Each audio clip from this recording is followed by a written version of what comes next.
Justin Burrows. This is Commerce Chats, my high velocity.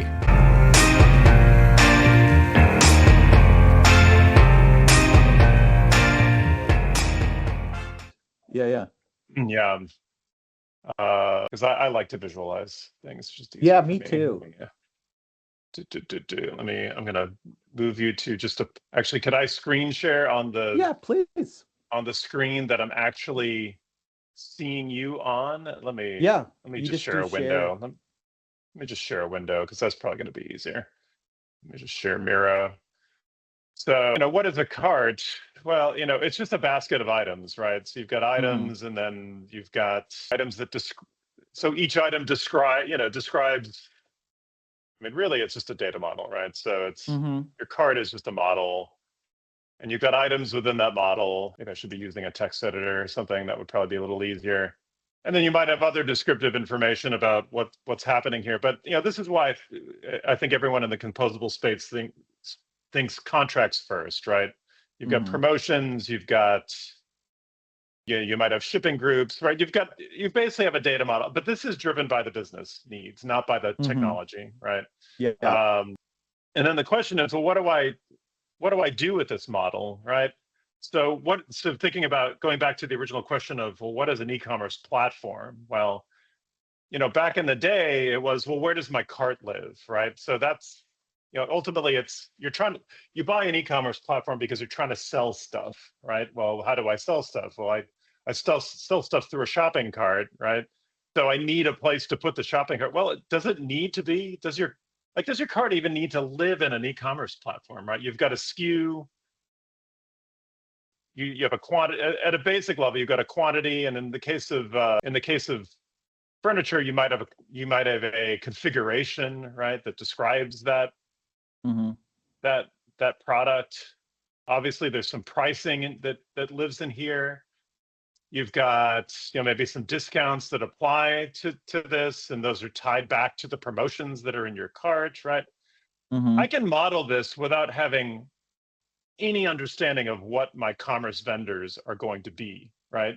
And I could actually build this without actually contracting with. I know my partners in the commerce space are not going to be happy with this, but does this have to live in a quote piece of commerce software that I've licensed to use? No, I mean I could persist this model object anywhere, right? I could put this in the cloud and give it an ID and store it in S3, right?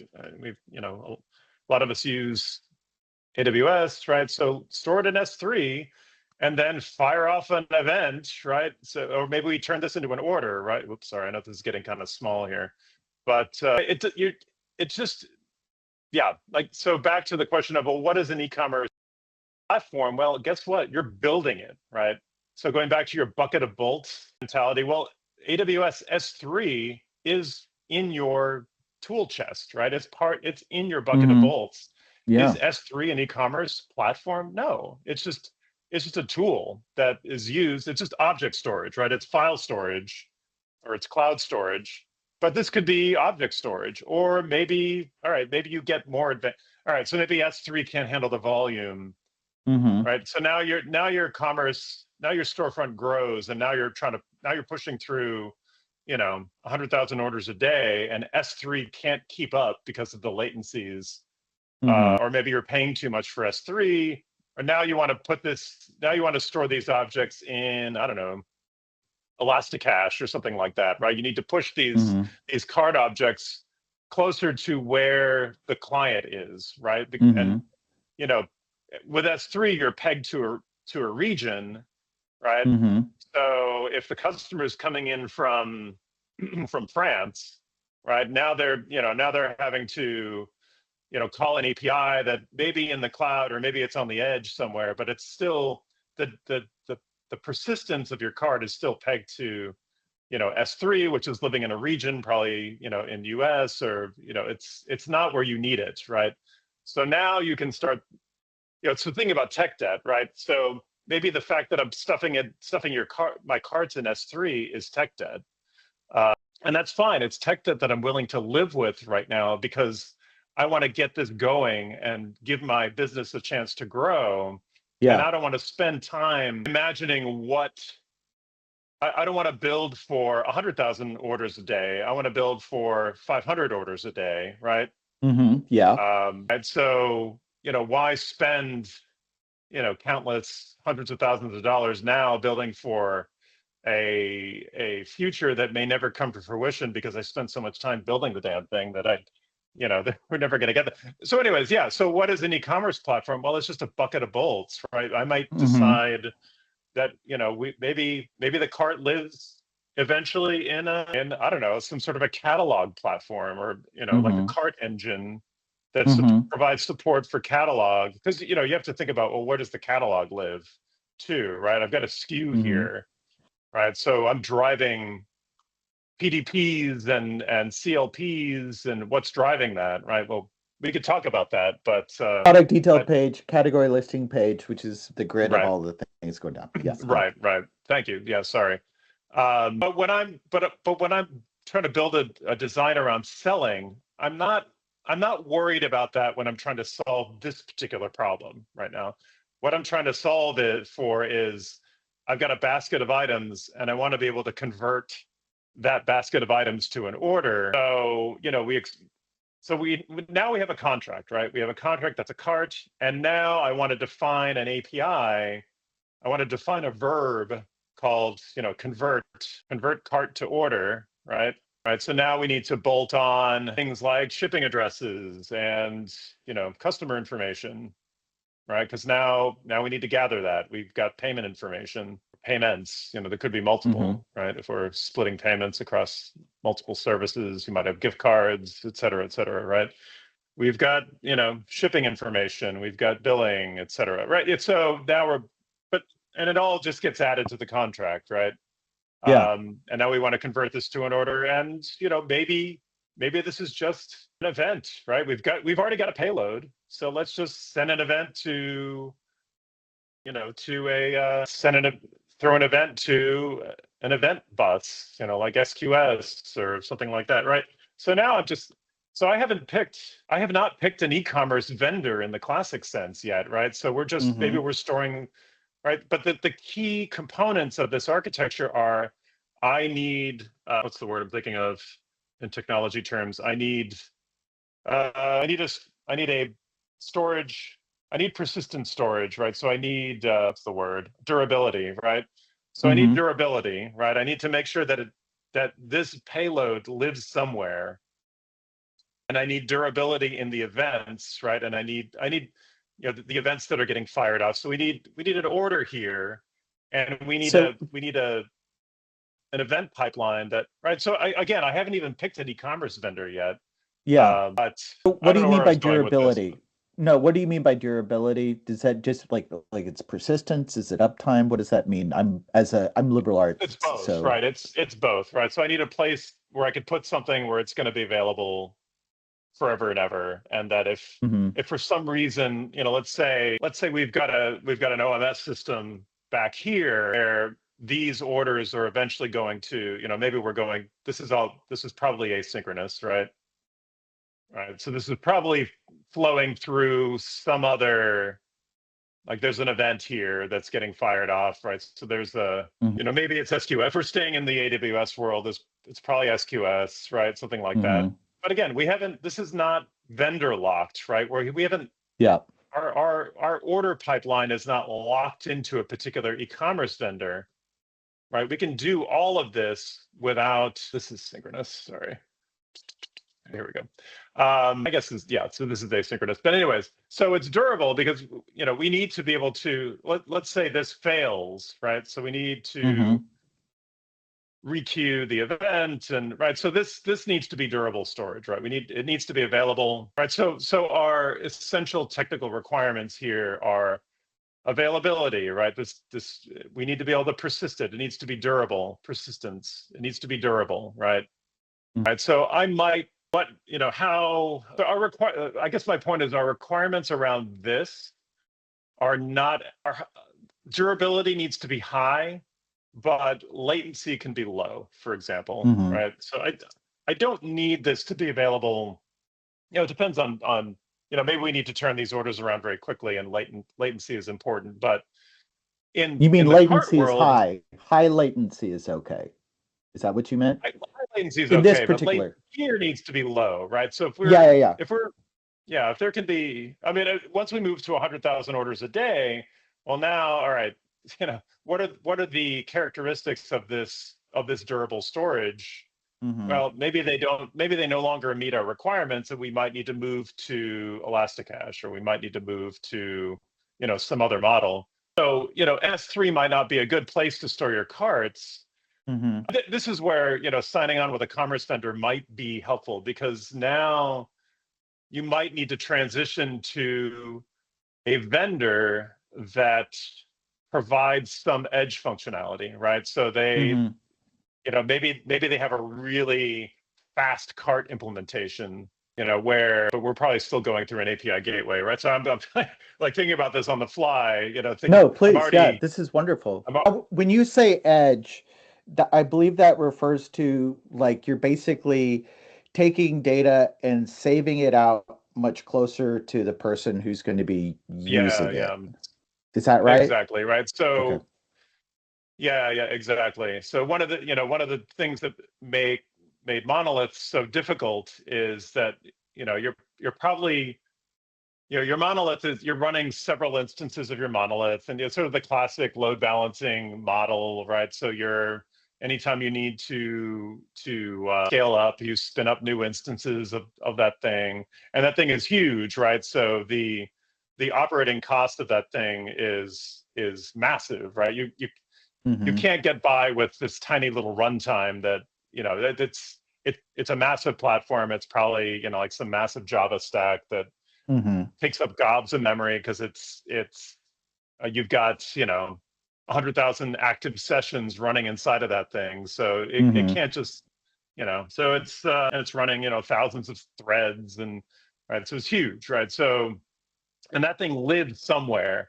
And if you've got a client that's running, I don't know, if you're an international retailer, and you've got, I don't know, let's go out to, I don't know, Bulgaria or something, right? And you've got somebody on a mobile device, and let's say, the long pole in this tent is the connection between the mobile device and whatever API, whatever endpoint, or whatever origin it's talking to, right? Well, if the origin is in, let's say your API gateway that application, that mobile app is talking to, is out in AWS, US West 1, right?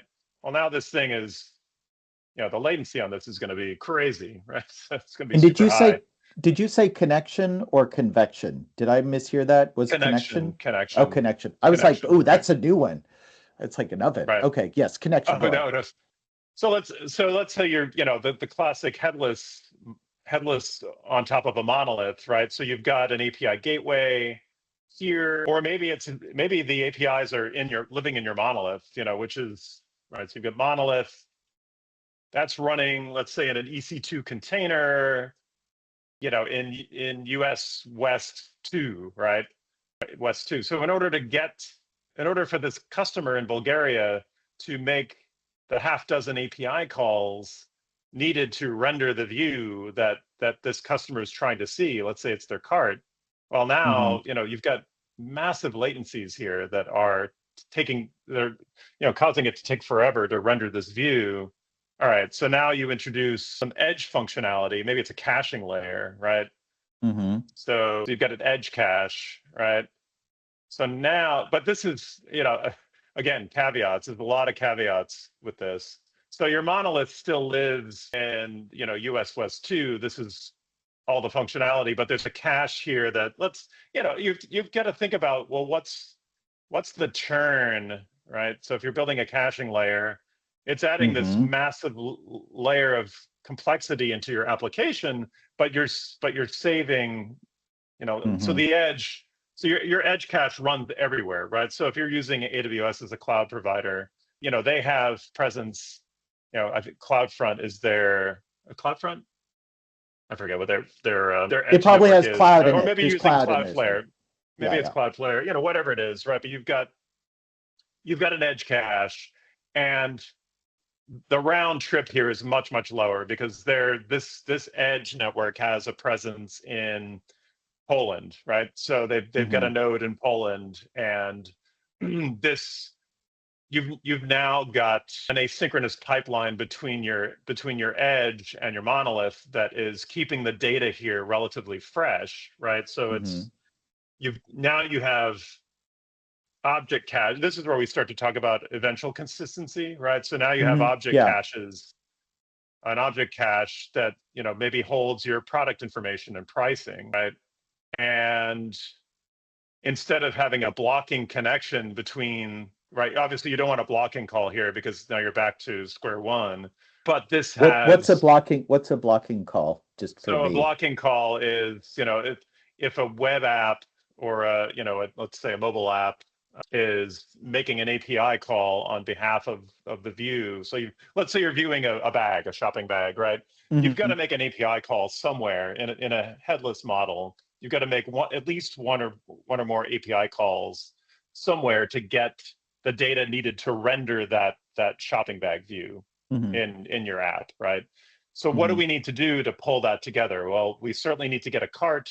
We might need to make multiple calls to get decoration for each of the items in that cart, right? If you need to put images and other media elements, maybe there's decorative content describing each of those products, right? So you may need to make multiple API calls. I'm not sure I would advocate for that because the more work that you're forcing your app here to do, the more the more risk of network latencies that are going to affect the user experience here, right? So I kind of like to build this sort of large object, this kind of monolithic view of the cart with all of the decorative data, but it's a choice, right? So so you've got product, you might have product decoration here that describes, or product content here that describes the product, but if you're smart, you would build an API gateway that says, hey,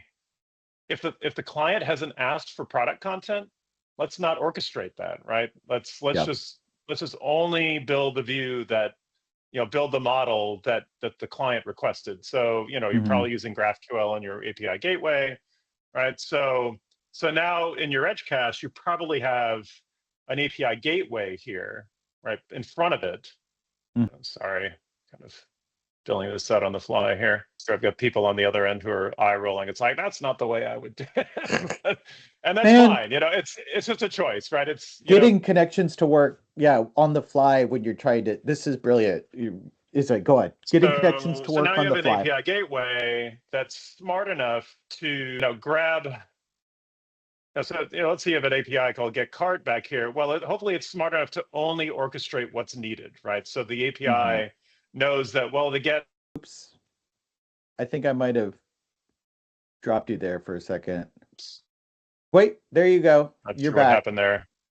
Yeah, just a right. So maybe the cart, maybe I want to go directly to the back end for the cart, but to get the decoration, because the decoration doesn't change very much. Maybe I want to go to the edge for that, right? So now I'm orchestrating now to get the raw, get the cart object, right? So the cart object may only have a list of SKUs and quantities, right? And configurations, right? So it's just raw data, and maybe you probably do want pricing and promotion in there too, but it's less information. And I can, while I'm fetching the cart, and maybe it's a much smaller payload, so I'm not having, I am concerned about latency, but now I'm doing an awful lot less to get this.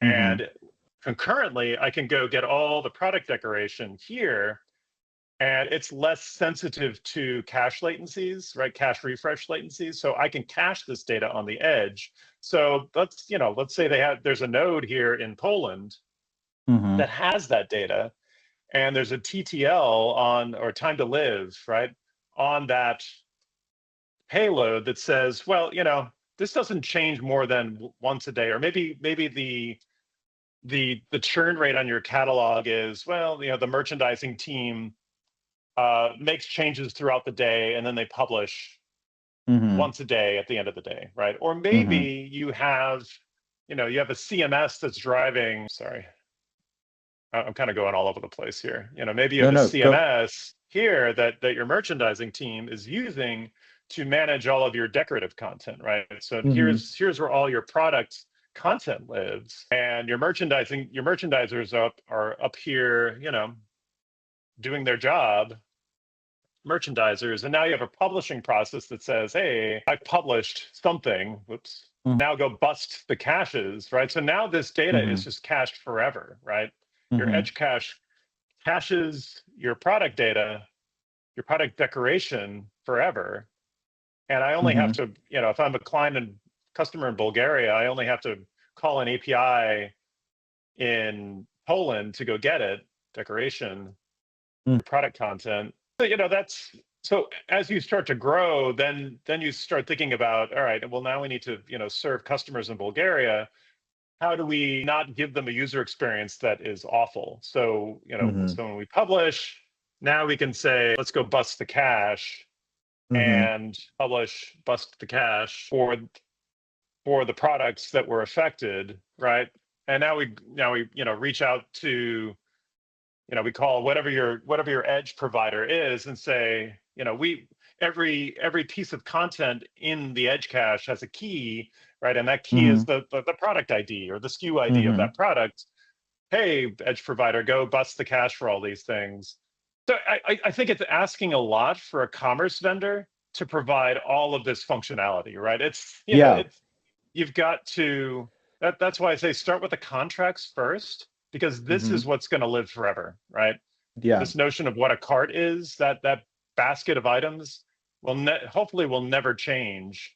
And I can shift from a cart persistence, or a cart architecture that is just storing payloads in S3 to, let's say we decide to use a first-class e-commerce vendor at some point to persist our carts.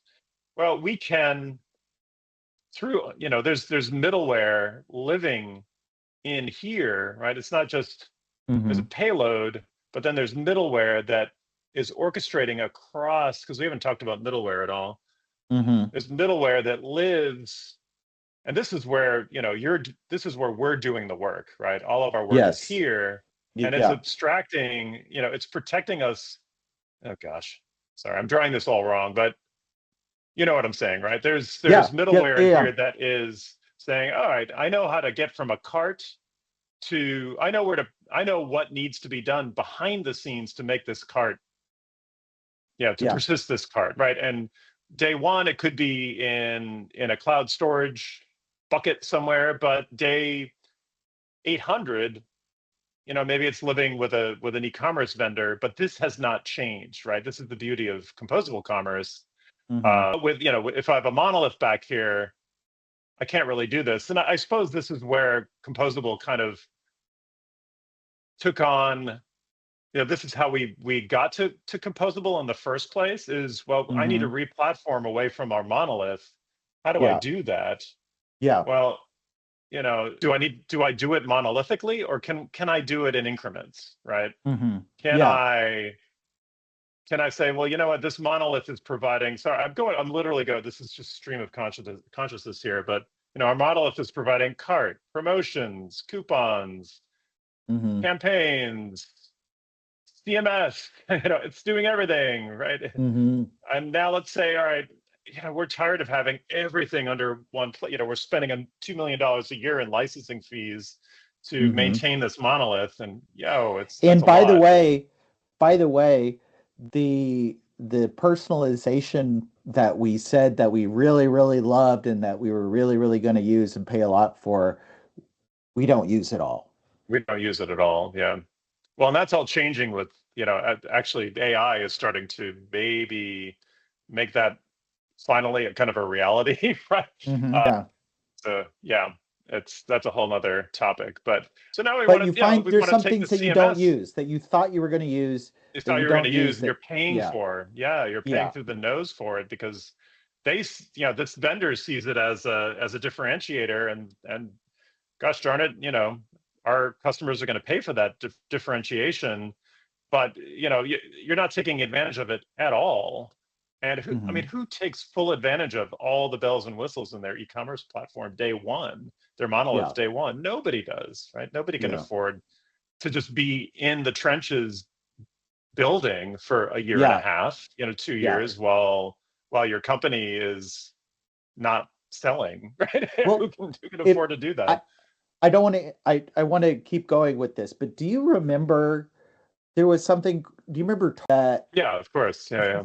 There were these behavioral rules that you could set, and you could have like crazy scenarios. In fact, I think they were called scenarios that had targeters in them.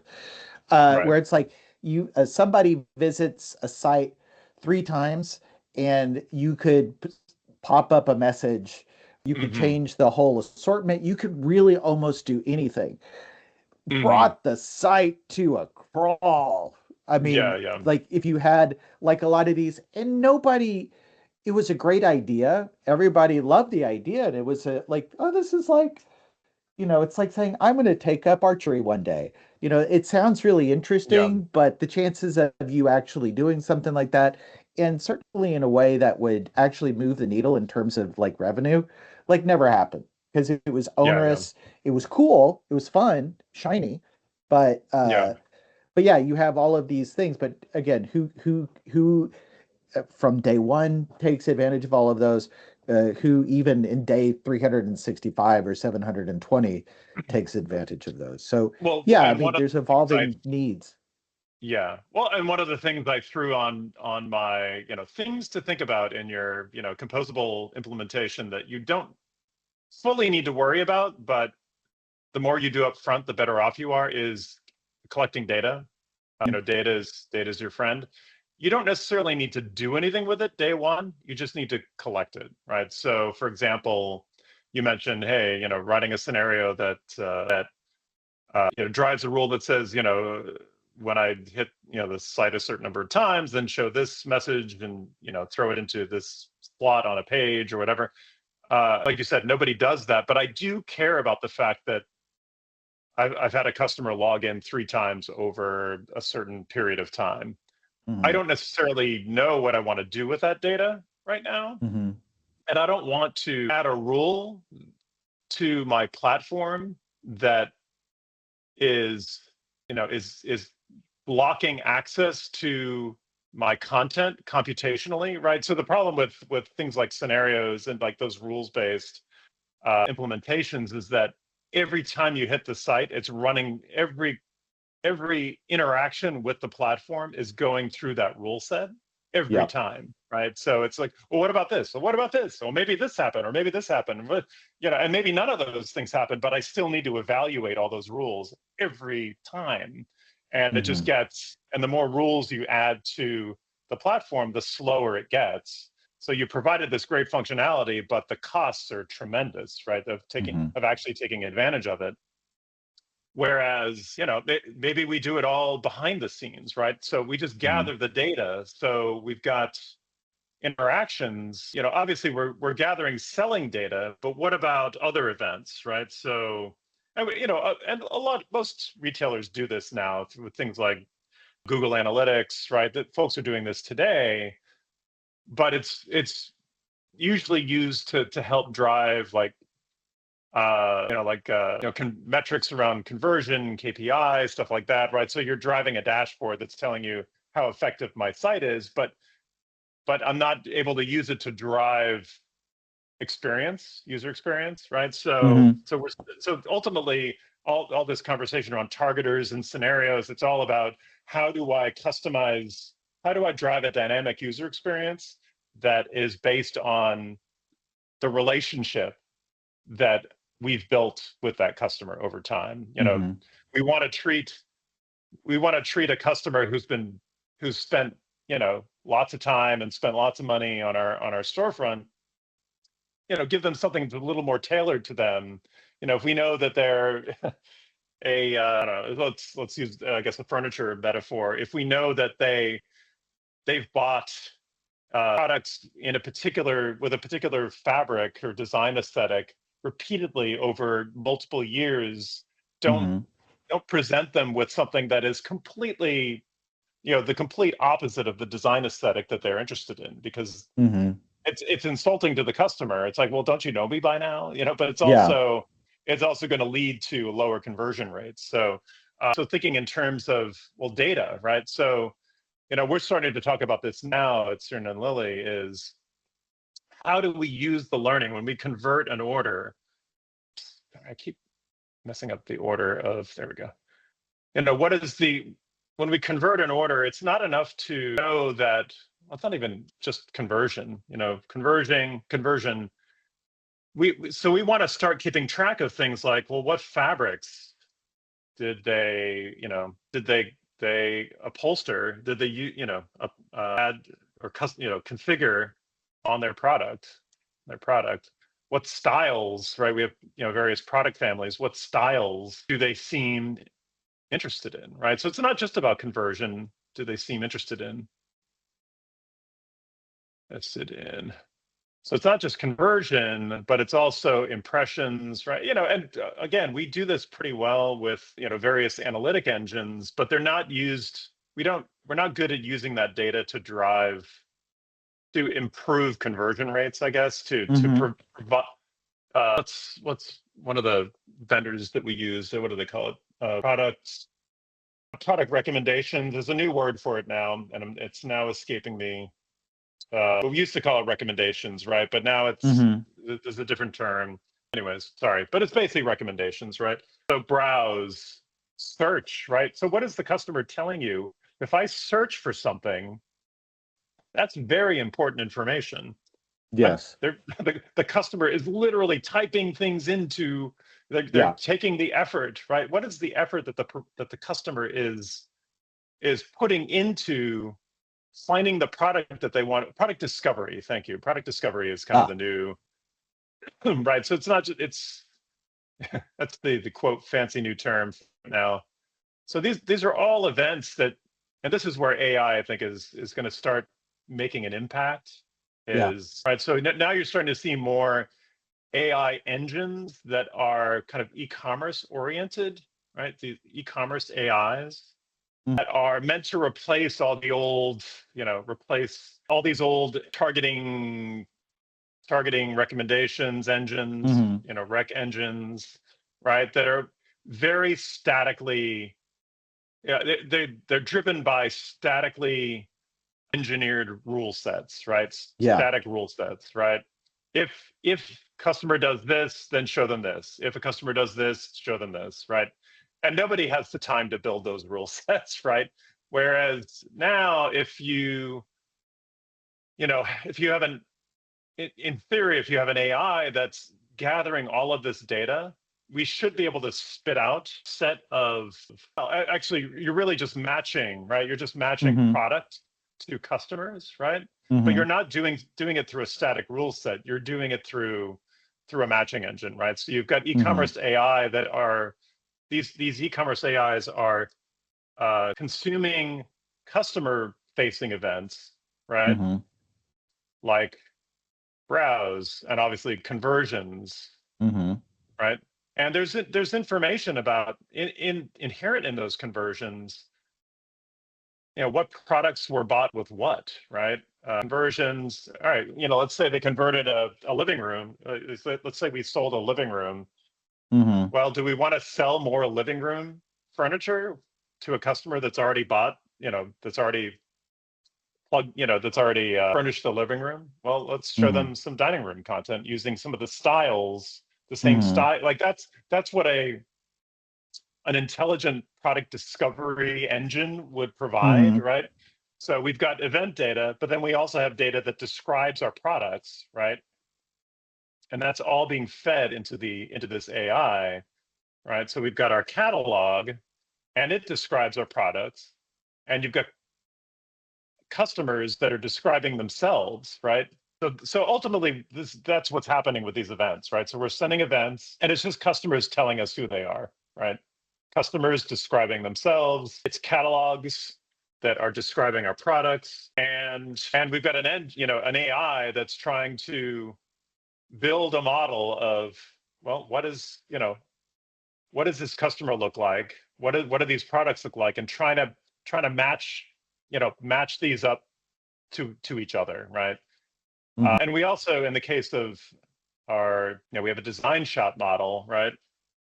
Our design shops are also telling us interesting information because they're using our designers are basically sending us data, right? Because they're holding the customer's hand and taking them through the sales funnel, right, themselves, instead of the customer being kind of on their own on the website. So the design shops, those designers have a lot of knowledge in their heads about what goes with what, how to translate what a customer is telling us about what their design aesthetic is into a set of product lines, right? So if a customer is telling us that their design aesthetic is, they love blue and they love red, right? Or they love blue and off-white, right? Well, we're not going to sell them. We're not going to push them fabrics that are, red and purple, right? We're gonna, well, maybe purple, but I'm not a designer. I'm not a product. I'm not a home designer, so I wouldn't really know. But you know what I'm saying, right? So AI is going to start playing a more and more important role here. But again, so we're not, do we sit around waiting? In the monolithic world, we would be sitting around waiting for our locked-in monolith to support AI. Whereas, in the composable world, we could just say, well, we've been gathering data, right? Thinking in terms of what are the important things we need to do from a composable standpoint. We've got to define, I mentioned defining contracts, define vendor agnostic, business focused contracts, API or otherwise, API or data contracts. We've got to, what was I going to say? Gathering data, right? Data is important. Gathering data. We don't need to know what we're going to do with it, right? Don't worry about what we're going to do with it, about what to do with it right now. Right? Just gather it, right? Yeah.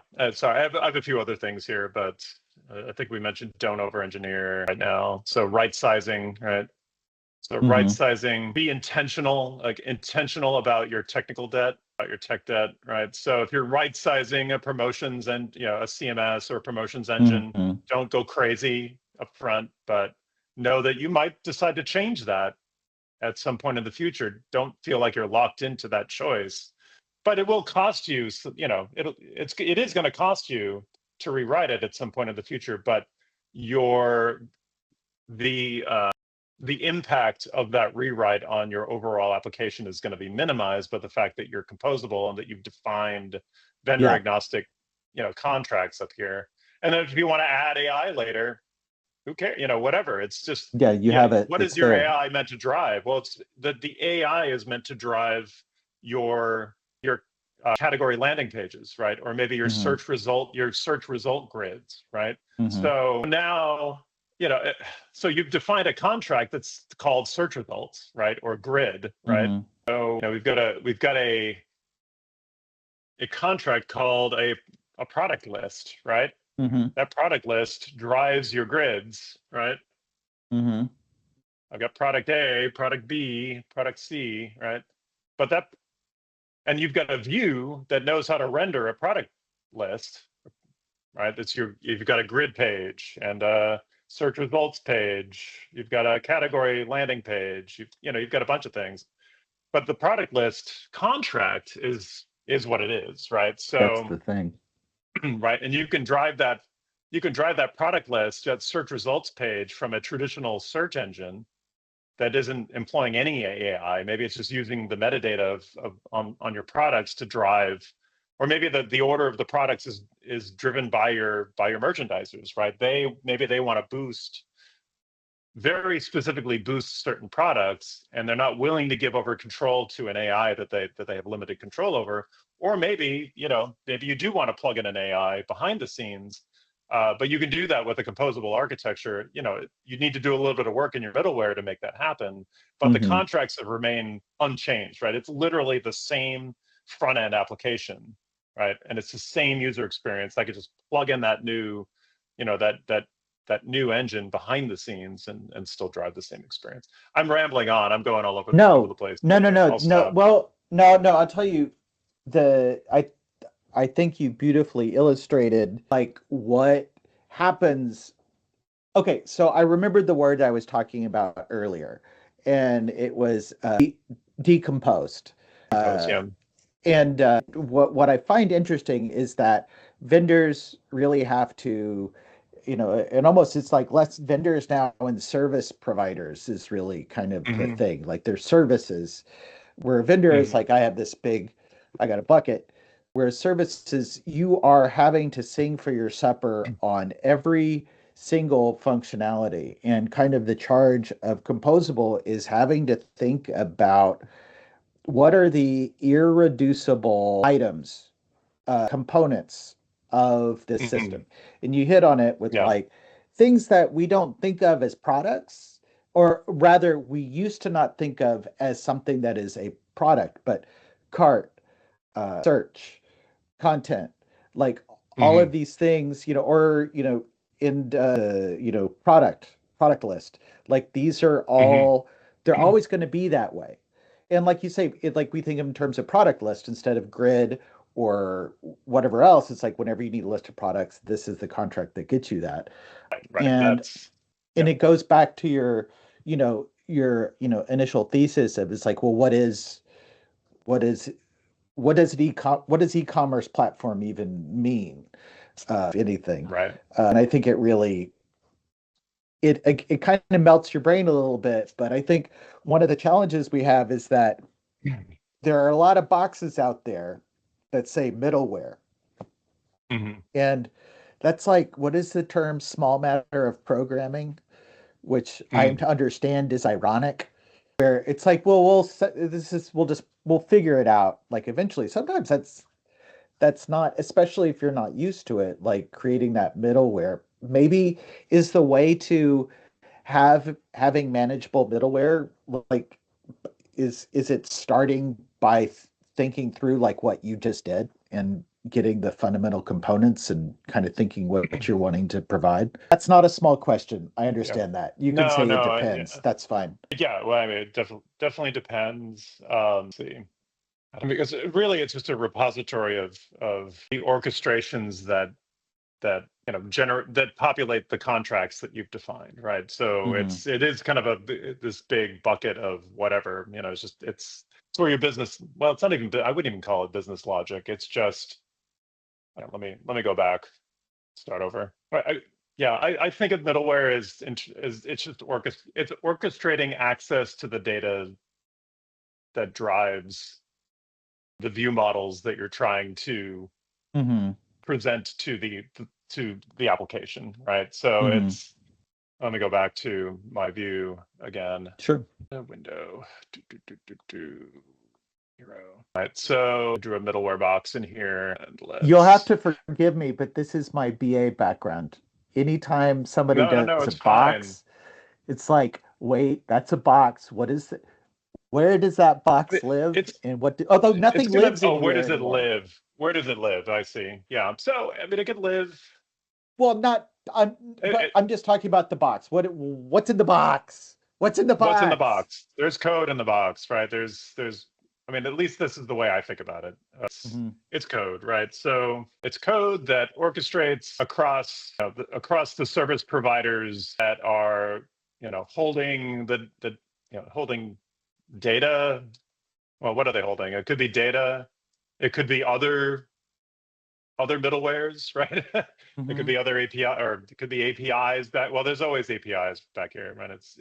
Those APIs give you access to data, to other, business logics, to infrastructure, right? It is basically the glue that brings all of these disparate, you might have.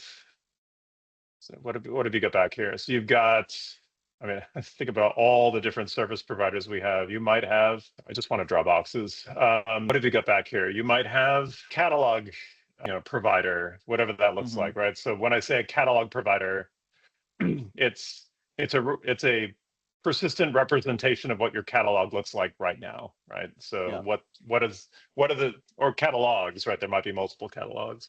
Yeah.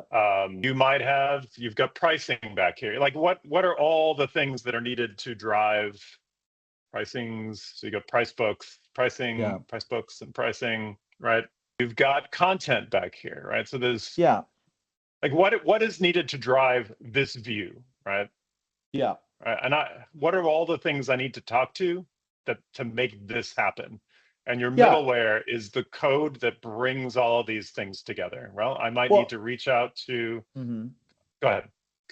Well, so I guess where I'm getting at is that I found that and I've been on a couple of headless projects where we go live and the latency is atrocious. And it's hard to figure out what's going on this thing, it's like we had like a platform that just didn't have any type of front-end platform that didn't really have a solid caching strategy. Like they didn't even think about it. And a lot of people can get themselves in trouble when they're doing this. And I guess what I'm asking is that I don't know what your experience is. You probably had it all figured out like immediately.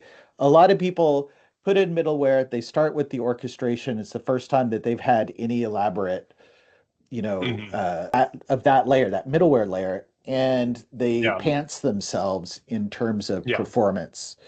I mean, what is it? Why is that so hard? Or what is it that do you think that they might be missing? Or is it an it depends type of thing? Because it's an important answer. Well, right. I mean, right. So I think that's just it's a failure to think about the cost, the latency cost of your orchestrations up front, right? So I think that's why a lot of folks use programming languages like Node and JavaScript in their middleware is because it makes it very easy to write, through the use of promise-based orchestrations to write orchestrations that perform relatively well, especially if you have to reach out to a lot of different systems. So, I'm a weenie when it comes to performance. I really care an awful lot about these things. So, I spend a tremendous amount of time thinking about, application performance monitoring and looking at the waterfall of an orchestration and understanding. You got to so you got to think about, obviously concurrency. So how much work can I do in parallel? Can I do in parallel? Parallel spelling, Brian. I need to worry about rate limits against service providers, right? You might need to introduce some caching here, right? So in my current world, I don't worry too much about caching because of there's a lot of cost.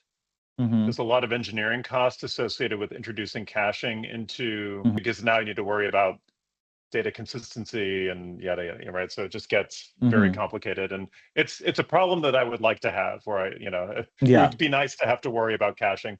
So I don't worry so much about that up front. So when you're writing your orchestrations, you want to measure latencies across the orchestration. So for example, if I'm running out of space here.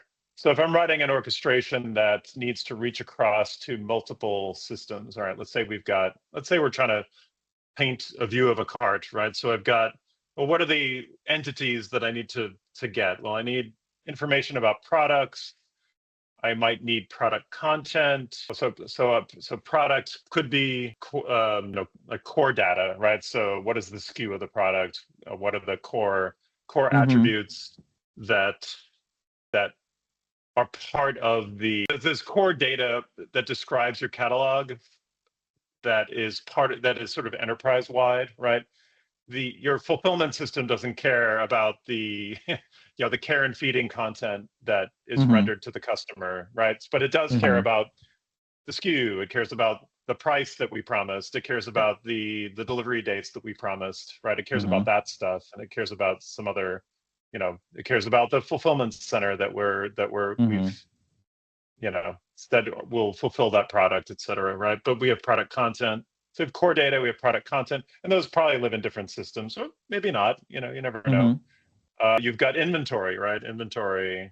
You've got pricing that could live somewhere completely different. You've got what else? You've got promotions, and what are the promotions and coupons that have been added to that cart, right? So you're trying to render a cart, and you've got an orchestration that is trying to pull all this together. Well, and it also needs to know, well, what's in the cart, right?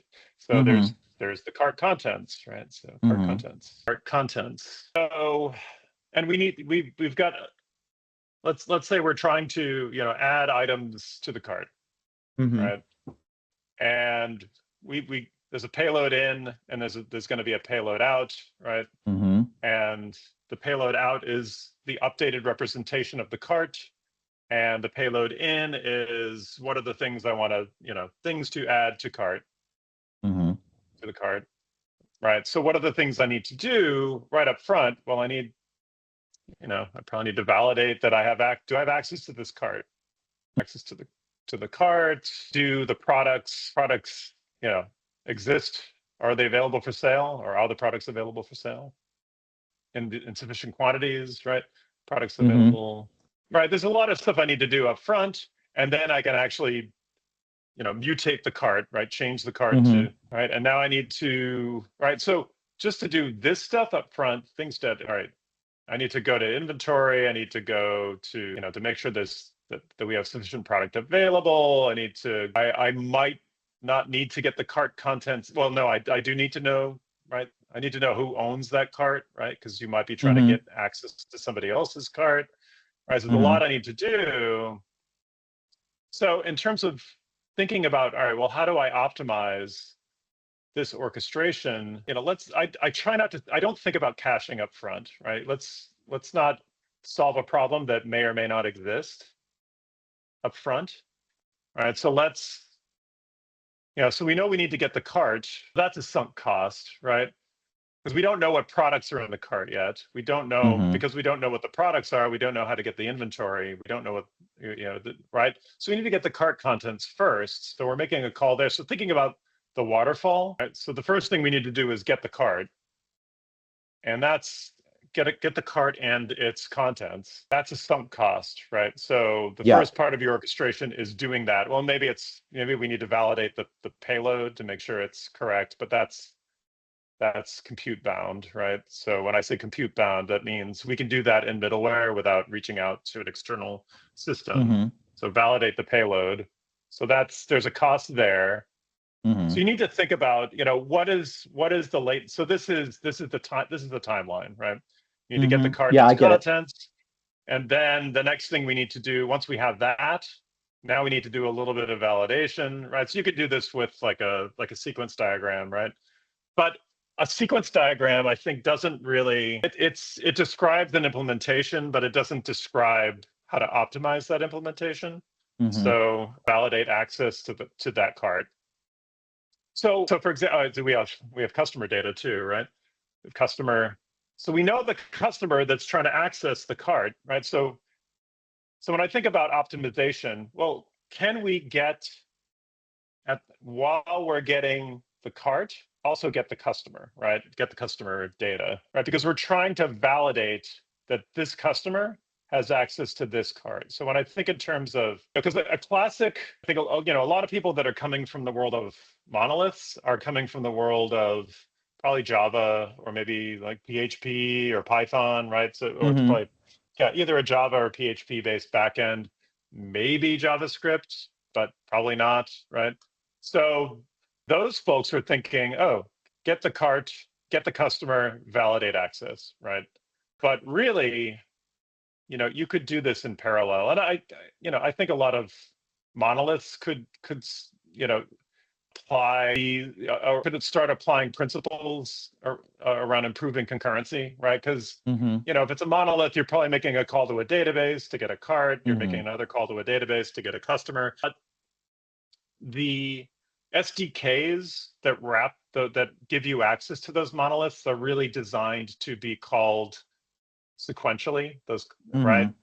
You're getting the cart, that makes a database call. You're getting the customer, that makes a database call. So it's like doing this, then do this, then it's just time consuming, right? Because you also don't want to overload your database. And we'll talk about rate limits. I need to drop actually in a couple of minutes. I just realized it's almost 11 o'clock here. But yeah, thinking in terms of concurrency, like you can make both of these calls at the same time. And thereby, this would reduce the overall latency. Then once you've verified access to the cart, now you need to fetch all of this other data, right? Well, think about what can I do now that I know what the list of products are. Like I can spin up again, thinking more in terms of node, spin up a promise to get all the inventories of those products, like using bulk.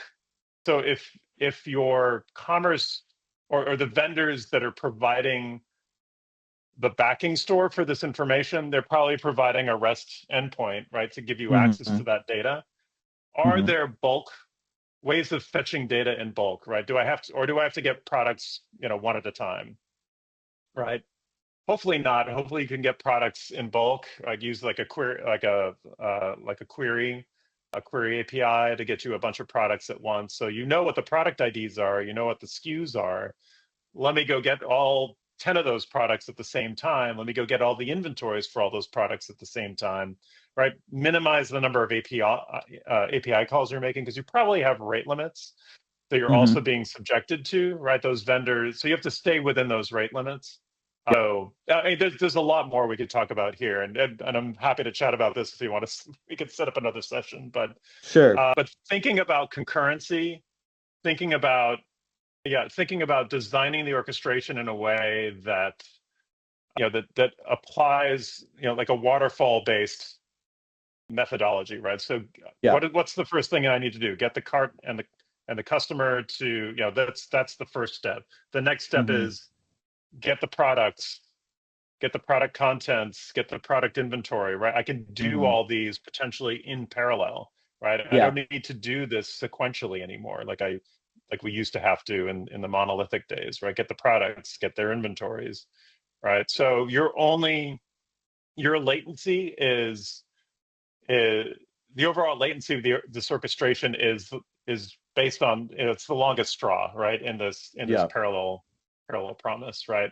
So you might be orchestrating 20 calls across 3 different systems to build a view of a cart, but the latency of that orchestration, and that's why I suggest to introduce logging into your orchestrations that are designed to measure, right? So you want measurements here, right? So you want to measure latencies here, right, at every step of the way. And each promise that you spin up to get the products, get the inventory, should measure its own latency, right?